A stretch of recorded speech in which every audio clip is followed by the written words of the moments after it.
Wait, it's really no good. Despite my husband's attempt to quickly stand up and stop me, the side dish unexpectedly came to the rescue. With a swift motion, my husband extended his right leg and accidentally stepped on the side dishes, slamming his body onto the floor. Ouch! Ignoring my groaning husband, I energetically opened the door. Surprise! Well, I already knew. When I saw off the paramedics, I noticed some unfamiliar woman's shoes placed at the entrance. You see, my name is Eleanor, and I work as a manager in a company. I have lived a life solely focused on work until now, but I got married 6 months ago and now live with my husband, Owen. My husband and I are 5 years apart, and I'm the older wife. Our paths crossed 8 years ago. He came to my workplace as a salesperson for a job magazine, eager to make a sales pitch. I still vividly remember that moment. As a recent graduate, he had a nervous expression on his face as he dived into the sales pitch. My husband, who had recently become independent from his senior colleagues, was unsure of whom to approach and appeared flustered at the reception desk. And it happened that I was coincidentally there. I returned from a slightly late lunch to find my husband at the reception desk. Is there something I can help you with? Unable to get a response from him at the reception desk and sensing his suspicious behavior, I approached him. I came about the job magazine. Oh, I see. Did your contact person change? Huh? My husband looked bewildered. Being a newcomer, he was eager to knock on the doors of this company. However, job magazine contracts are usually handled by the headquarters of major companies. Unaware of this, he was determined to secure a major contract. Unfortunately, he ended up coming to the company where I work, which is a subcontractor. When I explained this to him, his face turned beet red. I'm sorry. Oh, no, not at all. I believe that kind of enthusiasm is really important in your work, you know. Good luck with everything. Thank you very much. At that moment, I found my husband so fresh and adorable, or so I thought. But there was no romantic feelings involved. I simply thought he was cute as a newcomer. So I completely forgot about this exchange at the time. Fate is an unpredictable thing. It honestly slipped my mind how much time had passed since then, but my husband and I unexpectedly ran into each other at a store near the company. Yes? I had forgotten about the interaction with my husband at that time. I appreciate your help back then. Huh? At your company's reception. Oh, right. How have things been since then? Yes, there are still many difficult things, but I'm somehow managing and doing my best. We engaged in casual conversation and then headed home, but we continued to run into each other several times at that convenience store. We exchanged contact information, and I was probably the first one to become aware of each other as potential romantic interests. I really wanted to support him in his clumsy but hard work. However, what still concerned me was the fact that he was 5 years younger. Although I had feelings for him, I couldn't clearly express those feelings. It was at that moment when he asked me to be in a relationship, and I gladly accepted without any hesitation. Since then, we have been dating for a long time, and it has brought us to the present. I felt happy to have been able to marry the person I loved so much. However, 4 months after our marriage, he decided to quit the job he had been working so hard in as a salesperson for the job magazine. Of course, he consulted with me before making the decision to resign. No matter how hard you work as a subcontractor, you can never see a clear future. While he works as a salesperson for the job magazine, he is not an employee of the company that publishes the magazine. He is actually an employee of a company approved to conduct businesses as a subcontractor for the major company. I knew from the beginning of our relationship that he was a subcontractor. However, it was after we got married that he started expressing these concerns. In that aspect, Eleanor, you're in a better position. You have a stable job as a proper employee. I find myself at a loss for words during moments like these. He's a full-time employee of the company, and I'm sure he's in no different position than I am. Since the change in department heads, I'm really struggling. The quotas have become more demanding, and lately I haven't been able to meet them. I'm constantly getting scolded by the department head. I see. What if you try a different approach? That's what the department head also mentioned. So you're still a manager, Eleanor. Did you forget how it feels to be in a lower position? In the end, no matter what I say, it doesn't seem to reach my husband, who has fallen into a negative mindset. Lately, my husband has been like this all the time. Honestly, I was tired of this atmosphere. I want to quit my job. I couldn't affirm or deny those words. I thought that if it meant being liberated from this negative period, it might be worth considering and accepting. From now on, I'm thinking of being a full-time house husband. Eleanor, you enjoy your job, don't you? I'll put more effort into taking care of the household tasks in return. However, there were some words he said that I found hard to understand. Can someone who has never really done household chores suddenly be able to handle them? It seemed like he was underestimating the work involved in managing the household. Certainly, there is a difference between working outside the home and taking care of the household. But managing the household encompasses providing food, clothing, and shelter, and it's a demanding job. I honestly struggle with household chores, and I have deep respect for those who can smoothly handle them. I wonder if he can handle all of that. It's a significant doubt. Household chores. Have you ever done them before? Oh, and you were living with your parents until you married me, right? Besides, even after we got married, I was the one doing the household chores, right? I don't mind. It's just household chores. Just household chores? Those words really bothered me. Just? It's not something that simple. It's okay, it's okay.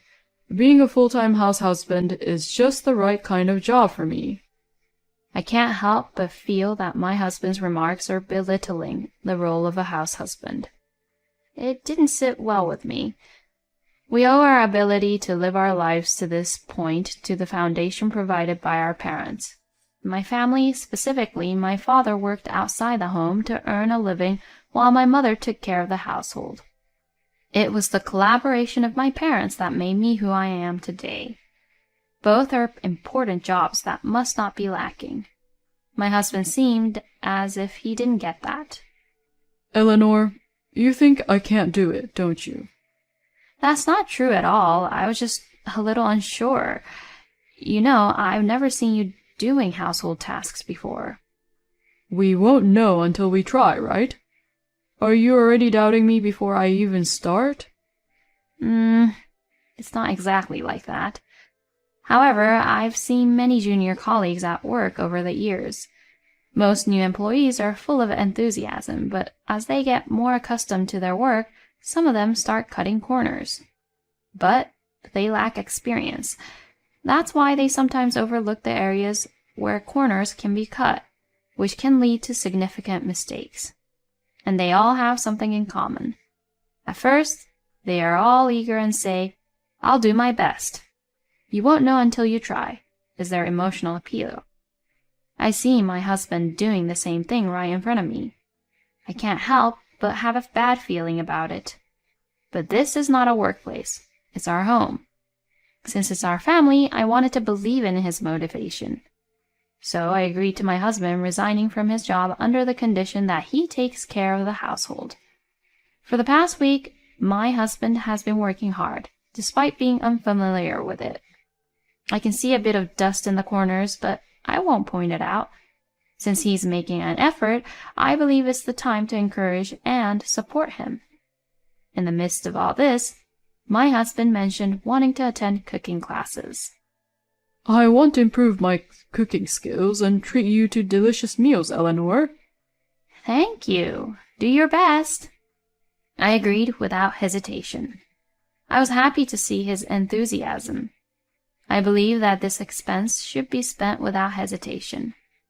However, after attending some cooking classes for 3 weeks, he started expressing complaints. Even when I come home tired from work, all that's prepared on the table is convenience store lunches. Hey, what have you been doing during the day? I couldn't stay silent anymore after a week of continuous convenience store meals. I've been studying cooking.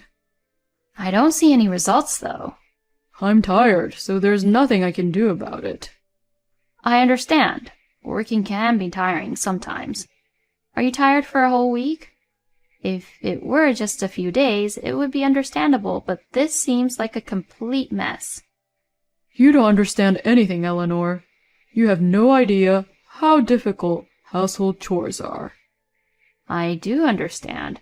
That's why I've been expressing my gratitude all along. But it's actually me who's doing it. You're all talk, Eleanor. I felt incredibly angry. What was the point of that discussion we had? Well then, don't do the housework anymore. Huh? Owen's eyes are sparkling with excitement. He really reminds me of those juniors at the company who only talk big. Are you serious? Yeah, because you can't do it, right? I guess it's not for me. Trying it out made me realize that. Oh well, in that case, I'll take care of the housework. You should focus on finding a job. Huh? Why? Why? I should be the one asking that question. How can you ask why in this situation? You abandoned the housework, so you're unemployed, right? I don't intend to support an unemployed person. Please find a job and make good use of your time. Owen fell silent for a while and then looked at me with wide eyes. Let's have a child. Huh? I'll take care of the child. Oh, really? Do you even like children? By the way, do you have any qualifications related to education? No, I don't. Oh, I see. Well, even without qualifications, you can still work. If you want to, you can try looking for a job. No, not like that. It's about raising a child. It'll be our child, you know? What? Let's have a child. Then it won't be a problem if I stay at home, right? My affection for him, which had barely held on, was shattered by his words. To this person, it's impossible. Let's get a divorce. What? Why? Why did you marry me in the first place? Before marrying me, you were working, putting in so much effort. And yet, right after we got married, you quit your job and said you would do the household chores. I accepted that and have been watching over you, but it didn't last. If being married to me is moving you in a negative direction, that's not a good thing. Besides, I want you to keep your promises. I've been supporting you in my own way all this time. But I'm not a saint. I don't intend to support someone who's fully dependent on me. His expression changed drastically. I'm sorry. I'm so sorry. I won't rely on you anymore. I'll take care of the household chores properly. Please, don't leave me. Seeing my husband crying in front of me, my resolve remained unchanged. Even though he was sobbing, I knew that no real solution would come from comforting him now. So I suggested that we have a proper discussion at a later time. I actually wanted to have the discussion right away, but I had a business trip the next day and didn't have the time for a meaningful conversation. Although I felt reluctant to leave, I finished preparing for the business trip. The next morning when I woke up, breakfast was prepared. My husband kept apologizing, saying, "I'm sorry," multiple times. "Thank you for breakfast. It's delicious." Yeah, I'm glad. When will you be back? Maybe in 3 days. Oh, I see. I'll take care of things at home properly. Take care on your business trip, okay? Yeah, thank you. In front of me is a husband who seems completely heartbroken. It would be a lie to say that my heart is not swayed by his appearance. However, no matter how complicated my personal life may be, I won't let it affect my work. I mentally switched gears and headed to my business trip. I had planned to have meetings spread out over 3 days, but one of the client's representatives fell ill, so the meetings were canceled on the second day. I ended up coming back home one day early. I thought about contacting my husband to let him know about the change in plans, but considering the tension between us, I decided to just inform him that this schedule had changed. I was worried that it would further unsettle him.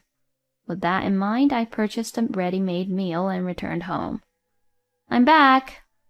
There was no response when I called out at the entrance. The house was completely dark. Maybe he's not home. I walked towards the living room without turning on the lights, and as I opened the door to the living room, there was a loud noise. What? I quickly turned on the lights to find my husband wearing only his underwear collapsed on the floor. "Hey, Owen?" It was my first experience of feeling completely blank in my mind. I hurriedly approached the living room. What should I do? An ambulance! I quickly called an ambulance. While waiting for them to arrive, I kept calling my husband's name desperately, but he remained unconscious. Afterwards, the paramedics arrived and tried to communicate with my husband, but there was no response.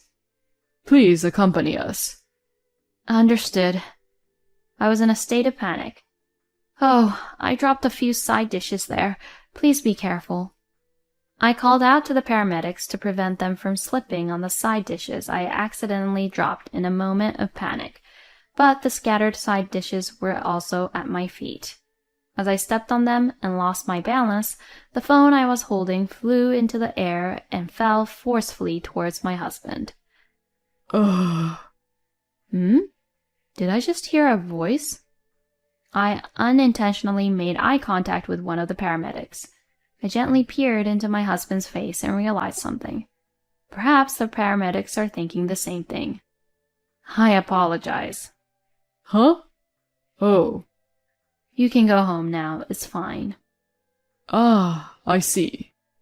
Yes, I'm truly sorry for causing a disturbance. Oh, no worries. Well then, we'll take our leave. They lowered my husband from the stretcher and left the house. I saw them off to the front door. Then something caught my eye. I truly felt sorry. I apologized to the paramedics as well, but if there were people who truly needed them while they were tending to my husband, then what my husband did would be a grave offense. I couldn't forgive it from the bottom of my heart. My husband, wearing nothing but his underwear, was lying on the floor. The season was approaching winter. Surely it must be very cold like this. Wake up quickly. Why did you do such a thing? There was no response from my husband. Hello, Mr. Feigned Illness? Achoo! You don't sneeze when you're unconscious, right? Wake up already. He seems to have quite the resilience. Ah, that's right. I should dress you in clothes, or you'll be cold. Let me bring some clothes. As I tried to get up and head to my husband's room, something wrapped around my leg. No! My husband was desperately grabbing on to my leg. Oh, is the fainting act over? Absolutely not, because it's no good. What is it? Don't come into my room. Why not? Sir? It's a surprise.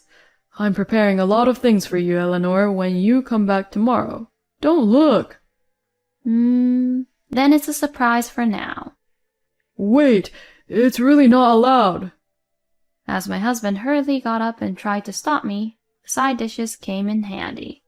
With a swift motion, my husband extended his right leg and accidentally stepped on the side dishes, slamming his body onto the floor. Ouch. Ignoring my writhing husband, I forcefully opened the door. Surprise! I already knew.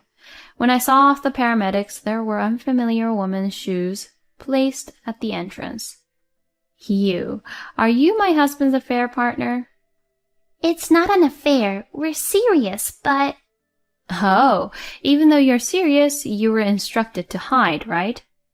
It's to keep me from getting involved. Is that so? You're careless. No, she's my sister. Oh, weren't you an only child? Don't tell such obvious lies. Hey, affair partner, do you want to marry him? Of course. There's no one else as kind as him. Oh, I see. That's what you say. Well then, I'll grant you a divorce. Huh? Is that okay? Yes, of course. Wait a minute. I don't want to divorce you, Eleanor. Wait, Owen? Didn't you say that you wanted a divorce but your wife wouldn't let you? Wasn't that what you said? Isn't it contradictory? Hold on. Just shut up already. You're obviously just a fling for me. I like older women who have their own income. You can't support an easy life like mine. Seriously, just shut up, you idiot. How cruel! You deceived me. It's the foolish one who gets deceived. She is sobbing. Well, there's no room for sympathy, though. That's right, it's the foolish one who gets deceived. Eleanor, yeah, that's right. I'm sorry about this time. I was lonely and ended up playing around, but you are my true love, Eleanor.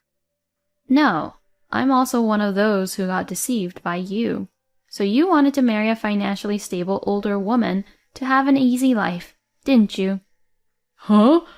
Did I say something like that? Oh, no. Don't you remember the insults you hurled at your affair partner? You said them right in front of me. I have also woken up. I will divorce you. Of course, as you are the one at fault, I will seek compensation from you. I don't need someone in my life who pretends to faint to cover up their own affair. There is nothing left to hesitate about.